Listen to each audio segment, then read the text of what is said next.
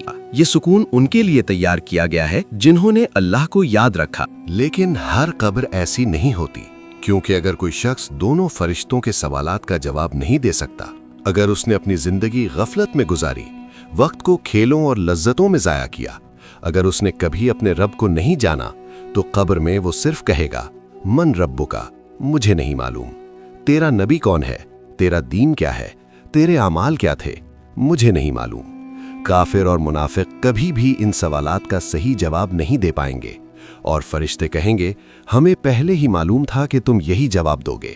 پھر قبر تنگ ہو جاتی ہے، مٹی ہڈیوں کو دبا جاتی ہے، یہاں تک کہ پسلیاں ایک دوسرے میں پیوست ہو جاتی ہیں، اور نیچے کی زمین عذاب کا ایک تاریک مقام بن جاتی ہے۔ ان کے لیے جہنم کے دروازے کھول دیے جاتے ہیں۔ وہ ابھی بھی اپنی قبروں میں ہوتے ہوئے اس کا عذاب دیکھتے ہیں۔ جہنم کی گرمی اور بدبو ان تک پہنچتی ہے۔ قبر تنگ ہو جاتی ہے اور انہیں ہر طرف سے دباتی ہے۔ جب زمین تنگ ہوتی ہے تو کوئی رحم باقی نہیں رہتا۔ نبی صلی اللہ علیہ وسلم نے فرمایا، قبر اسے اتنا کچل دے گی کہ اس کی پسلیاں ایک دوسرے میں پیوست ہو جائیں گی۔ دونوں فرشتوں کی آنکھیں بجلی کی طرح چمکتی ہیں، ان کی آوازیں بادل کی طرح گرجتی ہیں، ان کے دانت جنگلی بیلوں کے سینگوں کی طرح تیز ہوتے ہیں۔ ان کی موجودگی روح کو دہشت سے بھر دیتی ہے۔ یہ فرشتے مسکراتے نہیں، وہ کوئی شفقت نہیں جانتے، وہ کوئی رحم محسوس نہیں کرتے، کیونکہ آپ نے ہمیشہ اپنی نماز میں تاخیر کی، آپ نے ایمان کو ہلکا لیا، اب وہ عذاب کو بڑھاتے ہیں۔ مٹی آگ میں بدل جاتی ہے، شعلے قبر کو گھیر لیتے ہیں، دھواں ہوا میں بھر جاتا ہے، وہ شخص چیختا ہے لیکن آج کوئی فرار نہیں۔ پھر ایک اور وجود قبر میں داخل ہوتا ہے۔ اس کا چہرہ خوفناک ہے، اس کے کپڑے میلے ہیں اور اس کی بدبو ایک سڑتی ہوئی لاش سے بھی بدتر ہے۔ دہشت زدہ شخص پوچھتا ہے، تم کون ہو؟ اور وہ وجود جواب دیتا ہے، میں تمہارے اعمال ہوں، تمہارے گناہ، میں وہ مواقع ہوں جو تم نے ضائع کر دیے اور کبھی توبہ نہیں کی، میں وہ ہوں جو تم نے کیا ہے۔ اور یہ وجود روز قیامت تک ان کے ساتھ رہتا ہے، ان کے درد اور پچھتاوے میں اضافہ کرتا ہے۔ پھر ایک اور عذاب شروع ہوتا ہے۔ 99 سانپ قبر میں بھیجے جاتے ہیں، لیکن یہ دنیاوی سانپوں جیسے نہیں ہوتے۔ ان میں سے ہر ایک عذاب کے لیے پیدا کیا گیا تھا۔ ان کا ہر ڈنک روح کو اس گناہ کی یاد دلاتا ہے جو اس نے کیا تھا۔ نبی صلی اللہ علیہ وسلم نے فرمایا، اگر ان سانپوں میں سے صرف ایک کے دانت بھی زمین کو چھو جائیں تو قیامت کے دن تک اس پر کچھ بھی نہیں اگے گا۔ یہ سانپ قیامت تک اپنا عذاب جاری رکھیں گے، اور جب وہ دن آئے گا تو عذاب ختم نہیں ہوگا بلکہ یہ صرف شروع ہوگا۔ اسی لیے قبر میں موجود شخص پکارے گا، اے اللہ، براہ کرم قیامت کا دن شروع نہ کر، کیونکہ وہ جان لے گا کہ اس نے ابھی جو تجربہ کیا ہے وہ صرف آغاز تھا۔ ایک دن نبی صلی اللہ علیہ وسلم ایک قبر کے پاس سے گزرے اور اپنے صحابہ سے فرمایا، اگر یہاں دفن ہونے والا شخص دنیا میں واپس آ سکتا تو وہ اپنے خاندان سے ملنے یا اپنی دولت کو مکمل کرنے کی خواہش نہ کرتا، وہ صرف 2 رکعت نماز پڑھنے کی خواہش کرتا، کیونکہ اب وہ سمجھتا ہے اور ایک دن ہم بھی سمجھیں گے۔ زید بن ثابت رضی اللہ عنہ نے روایت کی، ہم ایک بار رسول اللہ صلی اللہ علیہ وسلم کے ساتھ بنو نجار سے تعلق رکھنے والے ایک باغ میں گئے تھے۔ آپ اپنی سواری پر تھے کہ اچانک جانور گھبرا گیا اور قریب تھا کہ آپ کو گرا دے۔ ہم نے دیکھا کہ قریب ہی کئی قبریں تھیں۔ رسول اللہ صلی اللہ علیہ وسلم نے فرمایا، کیا تم جانتے ہو کہ ان قبروں میں موجود لوگوں کو کیوں عذاب دیا جا رہا ہے؟ ہم نے کہا، اللہ اور اس کے رسول بہتر جانتے ہیں۔ آپ نے فرمایا، اگر مجھے یہ خوف نہ ہوتا کہ تم ایک دوسرے کو دفن کرنا چھوڑ دو گے تو میں اللہ سے دعا کرتا کہ وہ تمہیں قبر کا عذاب سنائے جیسا کہ میں سنتا ہوں۔ پھر آپ ہم سے منہ پھیر کر کھڑے ہوئے اور فرمایا، قبر کے عذاب سے اللہ کی پناہ مانگو، اور آپ نے اسے 3 بار دہرایا۔ کوئی دوست، کوئی بھائی، کوئی ماں، کوئی بچہ باقی نہیں رہتا، اور تب یہ واضح ہو جاتا ہے کہ یہ دنیا حقیقی زندگی نہیں تھی۔ حقیقی حقیقت اب شروع ہوتی ہے۔ دنیا صرف ایک پردہ تھی اور قبر اس کے پیچھے کا مرحلہ ہے۔ اب ابدیت کا پہلا دروازہ کھل رہا ہے۔ اب آتے ہیں قبر کے سب سے پر اسرار حصے پر، عالم برزخ۔ جب ہم قبر کے بارے میں سوچتے ہیں تو ہم عام طور پر مادی قبر کا تصور کرتے ہیں، لیکن جس طرح خواب کا آپ کے سونے کے بستر سے کوئی تعلق نہیں ہے، اسی طرح قبر کا اس مٹی سے کوئی تعلق نہیں ہے جس میں اسے دفن کیا جاتا ہے۔ قبر یا برزخ دراصل ایک راہداری ہے، 2 دنیاؤں کے درمیان ایک گزرگاہ۔ یہ وہ پل ہے جس سے ہم اگلی زندگی میں داخل ہوتے ہیں۔ اسرائیل روح لینے آتے ہیں اور اس لمحے سے ہم ایک ایسی جگہ میں داخل ہو جاتے ہیں جسے انتظار گاہ کہا جا سکتا ہے۔ اس دنیا اور آخرت کے درمیان ایک روحانی دنیا، یہ ایک حالت سے دوسری حالت میں منتقلی ہے۔ یہ اس دنیا سے ملتی جلتی ہے جسے ہم جانتے ہیں، پھر بھی اس میں کوئی سورج نہیں ہے، اور پھر بھی یہ روشنی سے بھری ہے۔ یہ اس دنیا سے زیادہ وسیع، زیادہ روشن اور زیادہ پرسکون ہے۔ اگر آپ کبھی اس وسیع کائنات میں اکیلا محسوس کرتے ہیں تو یاد رکھیں، یہ چینل آپ کے لیے بنایا گیا تھا۔ اس سے پہلے کہ یہ ویڈیو یوٹیوب کے لامتناہی سمندر میں غائب ہو جائے، اسے آپ جیسے دوسرے لوگوں تک پہنچنے میں مدد کریں۔ ہر نیا سبسکرائبر ہمیں ضرورت مند ایک اور دل تک پہنچنے میں مدد کرتا ہے۔ لائک کریں، سبسکرائب کریں اور اپنے خیالات کامنٹس میں شیئر کریں۔ اللہ کرے کہ آپ کی حمایت ایک اور روح تک روشنی پھیلائے۔ اس ویڈیو کو 2 ایپیسوڈ میں بنایا گیا ہے۔ نیکسٹ ایپیسوڈ جلد ہی اپلوڈ کر دی جائے گی۔ شکریہ، اللہ حافظ، ملتے ہیں نیکسٹ ایپیسوڈ۔